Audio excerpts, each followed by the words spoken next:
بسم اللہ الرحمن الرحیم۔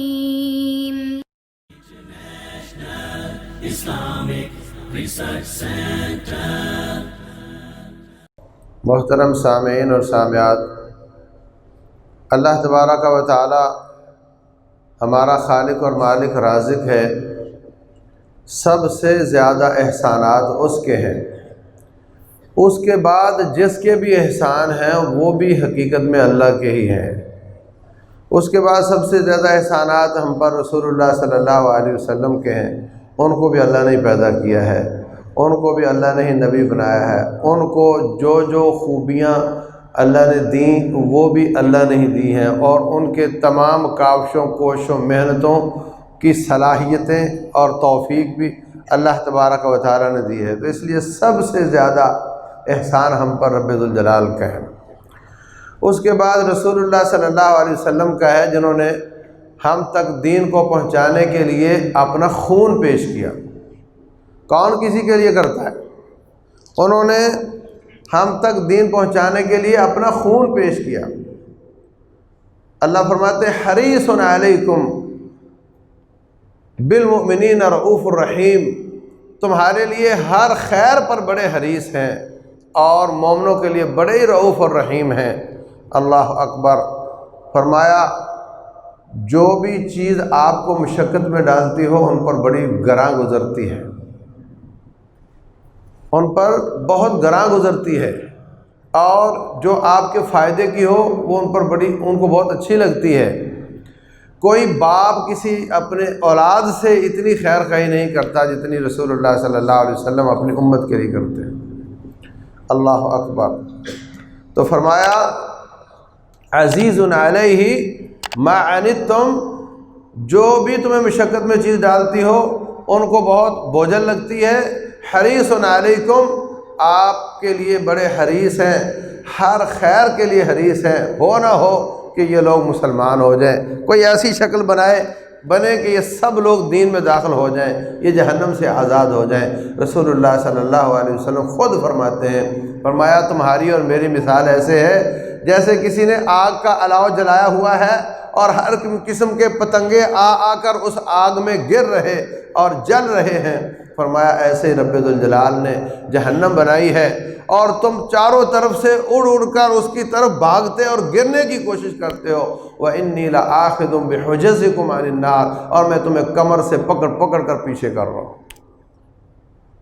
یہ بھی بچ جائے، یہ بھی بچ جائے، یہ بھی بچ جائے۔ اللہ اکبر۔ ہم تو مسلمان، اسلام کا نام لینے والے، کلمہ طیبہ پڑھنے والے، ان کی تیمارداری کرنے نہیں جاتے۔ فرقہ واریت بنی ہوئی ہے، یہ اس کے پیچھے نماز پڑھے تو اس کی نماز نہیں ہوتی، وہ اس کے پیچھے پڑھ لے گا تو اس کا نکاح ٹوٹ جائے گا، حالانکہ سب کلمہ پڑھتے ہیں۔ اور نبی صلی اللہ علیہ وسلم کی سیرت دیکھیں، آپ ایک یہودی کے بیٹے کی تیمارداری کے لیے گئے۔ کیف تجدک، کیا حال ہے تیرا؟ حال احوال پوچھ کر فرمایا قل لا الہ الا اللہ، کلمہ پڑھ لیا اس نے، ساتھ ہی اس کی روح پرواز کر گئی۔ رسول اللہ صلی اللہ علیہ وسلم فرماتے ہیں یا اللہ تیرا شکر ہے، الحمدللہ الذی انقذہ بی من النار، ایک بندہ اور جہنم سے بچ گیا۔ یا اللہ تیرا شکر ہے، ایک بندہ اور جہنم سے بچ گیا۔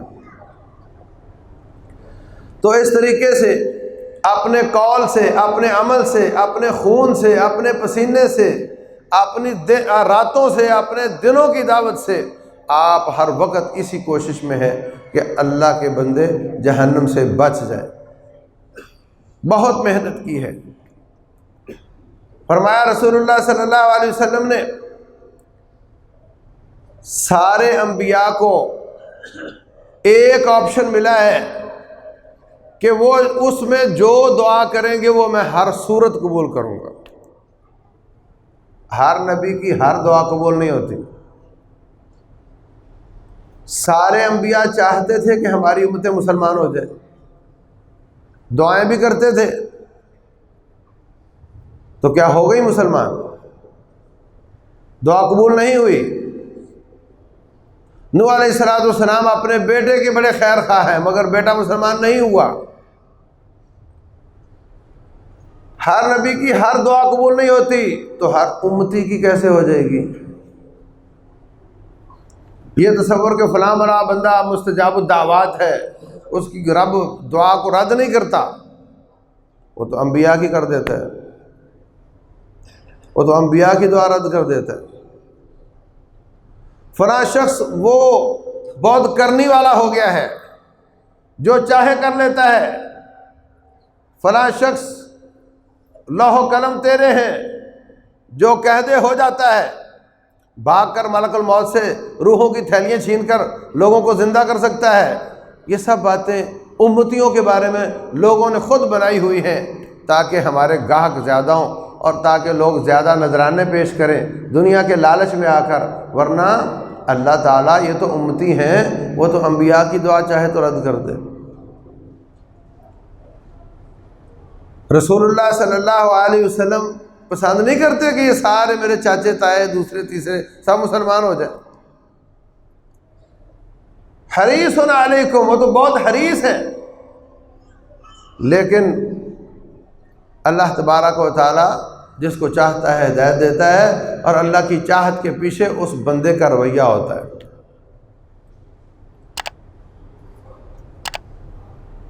تو فرمایا مجھے بھی یہ آپشن ملا کہ میں ایک دعا ایسی کروں کہ وہ سارے کے وہ ہر صورت قبول ہو جائے۔ تو پھر آپ یہ دعا کر دیے ہوتے کہ یا اللہ یہ میری جتنے میرے آڈینس سے سارے مسلمان ہو جائیں، پھر کیوں نہیں کی؟ اللہ اکبر۔ اس لیے کہ آپ ان لوگوں کے لیے دعا کر لیتے تو ہمارا نقصان ہو جانا تھا، وہ دعا ہمارے لیے کیسے ہوتی؟ تو فرمایا میں نے وہ اپنی دعا کا آپشن، وہ پتہ میں نے محفوظ رکھا ہے، میں نے کھیلا نہیں۔ باقی تمام انبیاء نے وہ دعا کر لی، ان کی قبول ہو گئی۔ جب ان کی امتوں نے ان کو پریشان کیا، انہوں نے کہا یا اللہ ان کو تباہ کر دو، تباہ ہو گئے۔ نبی صلی اللہ علیہ وسلم کے ساتھیوں نے، ان کے زمانے کے کافروں نے ان کی امت جو امت دعوت ہے، مختلف قسم کے رویے اپنائے۔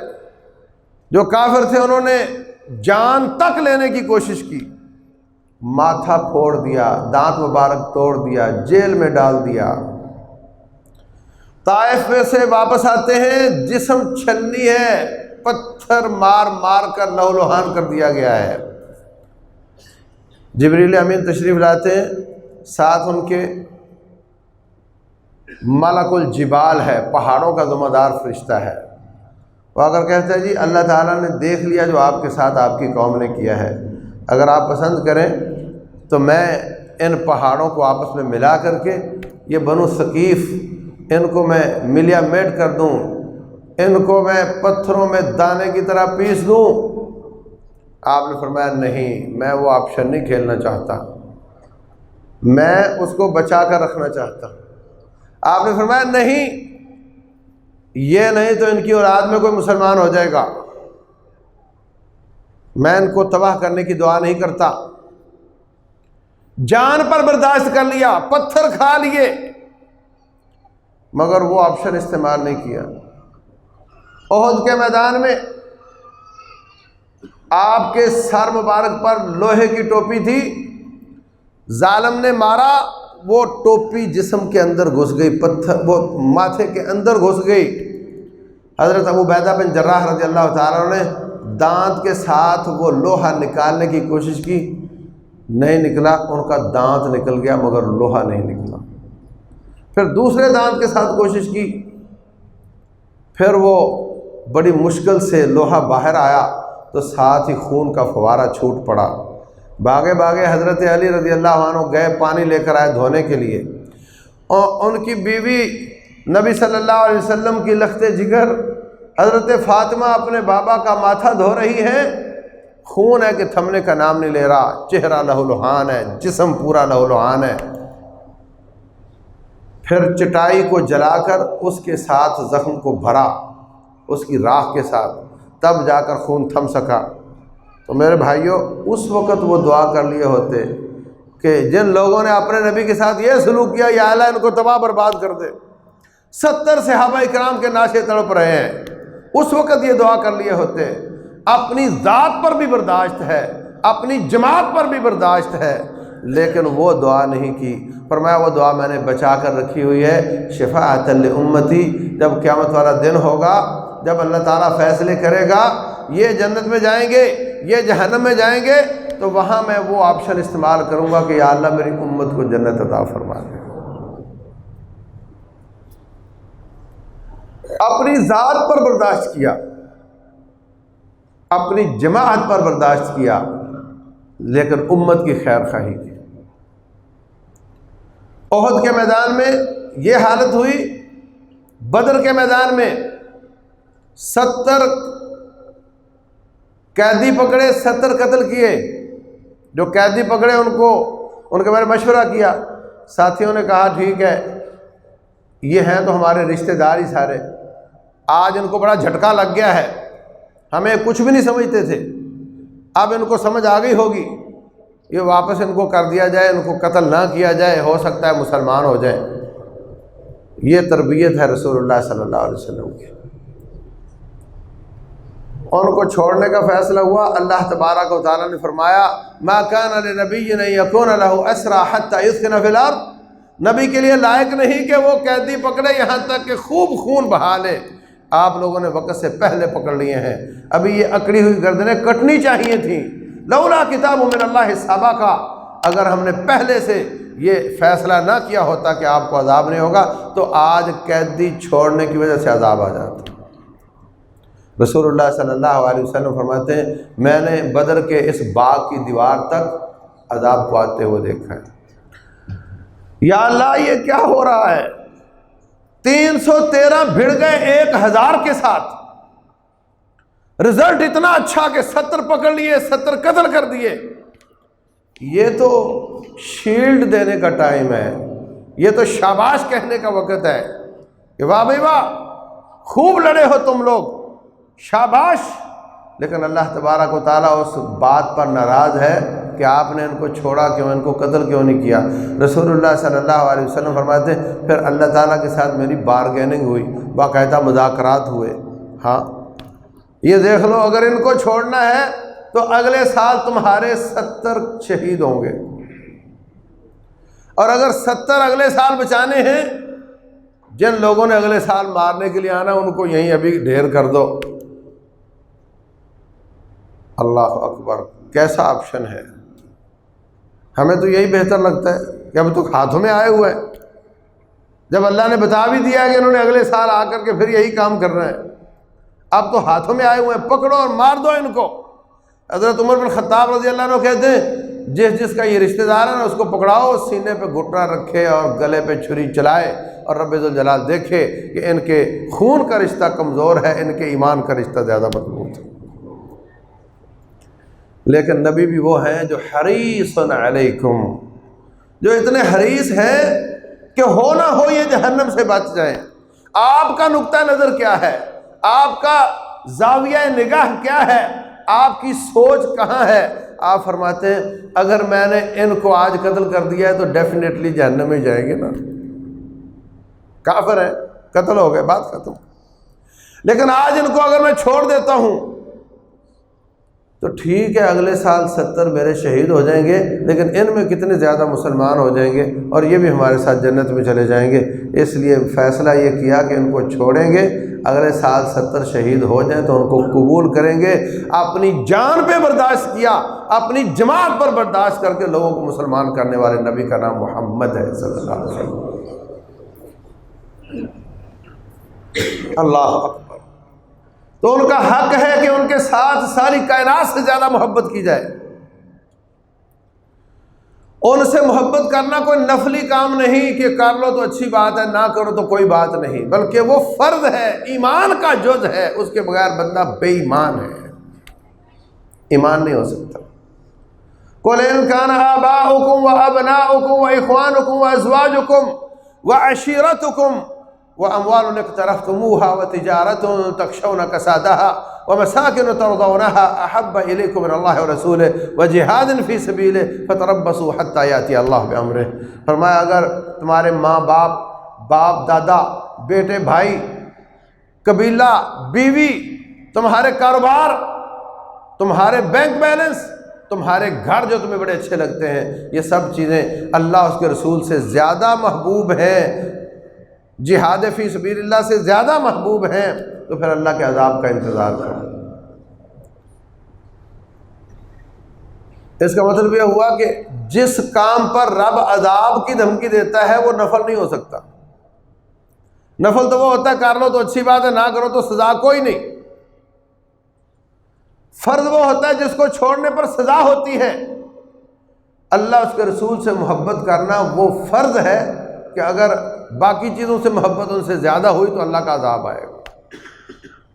اور خود فرمایا رسول اللہ صلی اللہ علیہ وسلم نے فرمایا لا یؤمن احدکم حتی اکون احب الیہ من والدہ وولدہ والناس اجمعین. جب تک ماں باپ بیٹے بھائی سب ساری کائنات سے زیادہ محبت مجھ سے نہیں کرتے اس وقت تک تم مومن نہیں بن سکتے. نبی تو نبی ہیں، مومن اللہ کی وجہ سے آپس میں محبت نہ کریں تو ان کا ایمان پورا نہیں ہوتا. لن تدخلوا الجنت حتی تؤمنوا، جب تک تم ایمان نہ لاؤ جنت میں نہیں جا سکتے. ولن تؤمنوا حتی تحابوا، اس وقت تک تمہارا ایمان پورا نہیں جب تک آپس میں محبت نہ کرو. میری آپ سے محبت، آپ کی مجھ سے محبت، اس کے بغیر ایمان پورا نہیں ہوتا. تو وہ تو نبی محمد ہیں صلی اللہ علیہ وسلم، ان سے محبت کے بغیر ایمان کیسے پورا ہو سکتا ہے؟ تو ان سے ساری کائنات سے زیادہ محبت کرنا یہ ایمان کا جز ہے، یہ ایمان ہے. اور ایمان کے اس ایمان اور اس محبت کے تقاضے کیا ہیں؟ اس کا تقاضا یہ کہ جو محبت کرتا ہے وہ بات مانتا ہے. جسم سے محبت، دل سے محبت، دل سے بھی محبت، جسم سے بھی محبت، ظاہری بھی محبت، باطنی بھی محبت. دل سے محبت کیسی ہے؟ آپ کی اگر کسی سے لگی ہو، کسی والدہ کا جوان بیٹا فوت ہو جائے، اللہ نہ کرے، وہ پوچھتی ہے میرے بیٹے کی کوئی بات سناؤ، میرے بیٹے کی کوئی بات سناؤ، تمہارے ساتھ رہتا تھا. وہ جا کر جہاں ملازمت کرتا وہاں پوچھتی ہے بیٹو میرا بیٹا تمہارے ساتھ رہتا تھا، اس کی کوئی بات سناؤ. جس کے ساتھ شدید محبت ہوتی ہے اس کی باتیں کرنے کو دل چاہتا ہے، اس کی باتیں سننے کو دل چاہتا ہے. تو جس کو نبی صلی اللہ علیہ وسلم سے شدید محبت ہے وہ جمعے میں لیٹ نہیں ہوتا، وہ جمعے میں لیٹ نہیں ہوتا، وہ جہاں درس کا پتہ چلے وہاں پہنچتا ہے. وہ گھر بیٹھا بھی نیٹ سے ڈاؤن لوڈ کر کے اللہ اس کے رسول کی باتیں سننے کو پسند کرتا ہے، کیونکہ اس کو اس خطیب سے اتنی محبت نہیں جتنی اللہ کے رسول صلی اللہ علیہ وسلم سے محبت ہے اور رب ذوالجلال سے محبت ہے. وہ ان کی باتیں سننے کو پسند کرتا ہے، وہ گانے اور قوالی کو ترجیح نہیں دیتا، وہ اللہ اس کے رسول کی باتوں کو ترجیح دیتا ہے. وہ ایرے گہرے کی کتابیں، فلاں کی کہانیاں اور بزرگوں کی باتیں اور جھوٹ، مسخرے، ہنسانے کی باتیں، لطیفے، ان کو ترجیح نہیں دیتا. اس کا دل جڑا ہوا ہے، اس کا دل لگا ہوا ہے اپنے اللہ سے، اس کے رسول صلی اللہ علیہ وسلم سے. وہ ان کی باتوں کو سننا، ان کو دیکھنا، ان کو پڑھنا، اس کو ترجیح دیتا ہے. یہ اس کی علامت ہے، اس کی محبت کی علامت ہے. اور پھر جس سے شدید محبت ہوتی ہے اس کی ادائیں پسند آ جاتی ہیں، اس کی ادائیں پسند آ جاتی ہیں.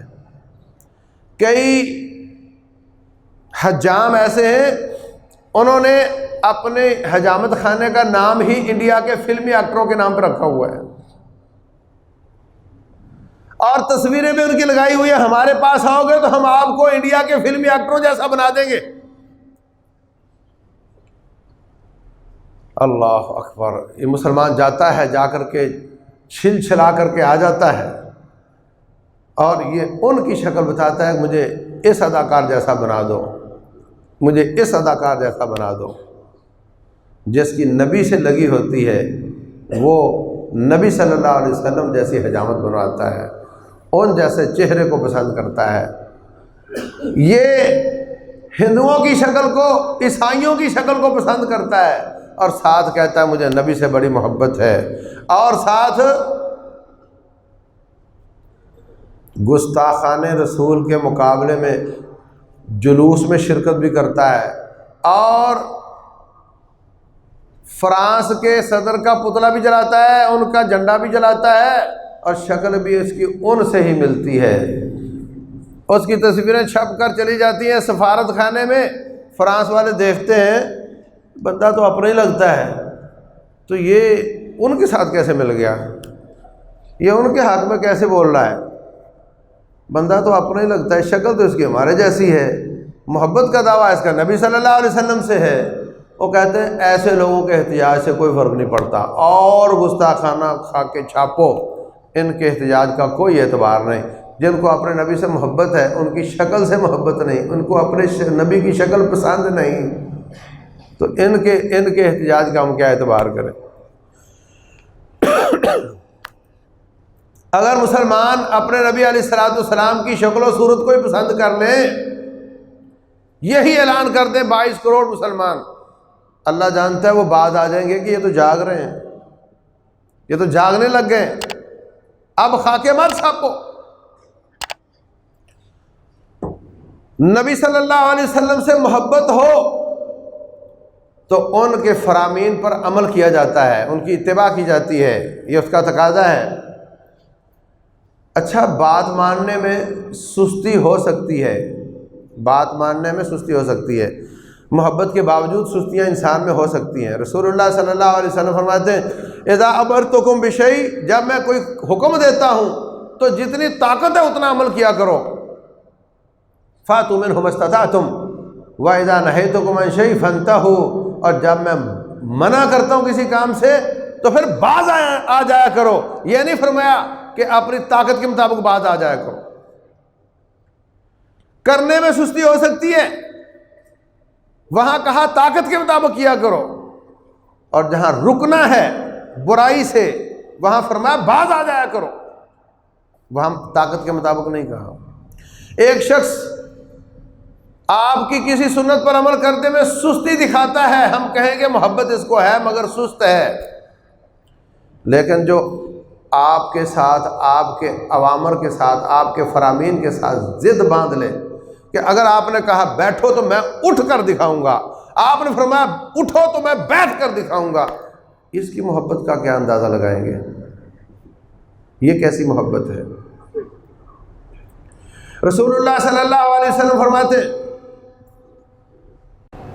عزرت المومن نصف الساق، مومن کی شلوار، پجامہ، پتلون، چادر، دھوتی آدھی پنڈلی پر ہونی چاہیے۔ یہ کون فرماتے ہیں؟ رسول اللہ صلی اللہ علیہ وسلم۔ کہو صلی اللہ علیہ وسلم۔ یہ بھی محبت کی کمی ہے کہ کہنا پڑے کہ صلی اللہ علیہ وسلم کہو۔ فرمایا ما اسفل من الازار ففی النار، ما اسفل من الکعبین من الازار ففی النار، صحیح بخاری کی حدیث ہے۔ جتنا حصہ شلوار پتلون نیچے ہوگی، ٹخنے سے نیچے ہوگی، اتنا جہنم میں جائے گا۔ کہاں ہے روایت؟ صحیح بخاری میں۔ ٹیلر فیسیلیٹیٹر بنتے ہیں ایسے لوگوں کی شلواریں اور پتلونیں سینے پر، ان کو بھی گناہ ہوگا، اور سلوانے والوں کو بھی، پہننے والوں کو بھی ہوگا، اور تھوڑا سا نہیں، کبیرہ گناہ ہے۔ فرمایا ایسے شخص کی طرف اللہ تعالیٰ دیکھے گا بھی نہیں قیامت والے دن۔ کتنی وعید ہے۔ لوہا گرم کرتا ہے لوہار، اگلا حصہ اس کا لال ہو جاتا ہے، پچھلا ٹھنڈا ہوتا ہے۔ ہاں، ٹخنے اگر جہنم میں ہوئے تو منہ اس کا ٹھیک ہوگا، لیکن اس کو پرواہ ہی نہیں ہے۔ حضرت ابوبکر صدیق رضی اللہ عنہ فرماتے ہیں کہ اے اللہ کے رسول، اتنی شدید وعید ہے، میں تو اوپر کرتا رہتا ہوں لیکن کبھی پھر نیچے، کبھی ہو جاتی ہے، میں پھر اوپر کرتا رہتا ہوں، کبھی وہ توجہ نہ ہو تو نیچے ہو جاتی ہے۔ فرمایا آپ ان میں سے نہیں ہو، تو جو شخص اوپر کرتا رہتا ہو اور کبھی نیچے ہو گئی ہو ہم بھی کہیں گے کہ یہ ان میں سے نہیں ہے انشاءاللہ۔ لیکن جو نماز پڑھنے کے بعد پھر نیچے کرے، خود کھڑا ہو کر سیڑھیوں پہ کھڑا ہو کر نیچے کرے، اور آپ نے فرمایا اوپر کرو، یہ کرے نیچے، ضد باندھے نبی صلی اللہ علیہ وسلم کے ساتھ۔ آپ نے فرمایا نیچے کرو میں اوپر کروں گا، آپ نے کہا اوپر کرو میں نیچے کروں گا۔ ہماری بہنیں بیٹیاں ان کو کہا نیچے کرو، وہ اوپر کرتی ہیں۔ نبی صلی اللہ علیہ وسلم کے ساتھ ضد باندھ لے اور کہے مجھے بڑی محبت ہے، مجھے جلوس میں لے جاؤ، میں جان بھی قربان کر دیتا ہوں، اور الٹا یہ کہے کہ یہ کوئی بات ہے، یہ تو چھوٹی چھوٹی باتیں ہیں۔ جب نبی میرا ساری کائنات سے عظیم ہے تو اس کی بات چھوٹی کیسے ہو سکتی ہے؟ جب میرا نبی ساری کائنات سے عظیم ہے تو ان کی بات چھوٹی کیسے ہو سکتی ہے؟ تو محبت کا تقاضا یہ ہے کہ ان کی باتیں مانی جائیں۔ محبت کا تقاضا یہ ہے کہ ان کے گستاخوں سے نہ صرف قطع تعلق ہوا جائے بلکہ ان کے لیے بد دعائیں کی جائیں۔ اللہ تعالیٰ ان کو غارت کرے، اللہ ان کو تباہ کرے، اللہ ان پہ لعنت فرمائے جو میرے نبی علیہ السلام کی گستاخی کرتے ہیں۔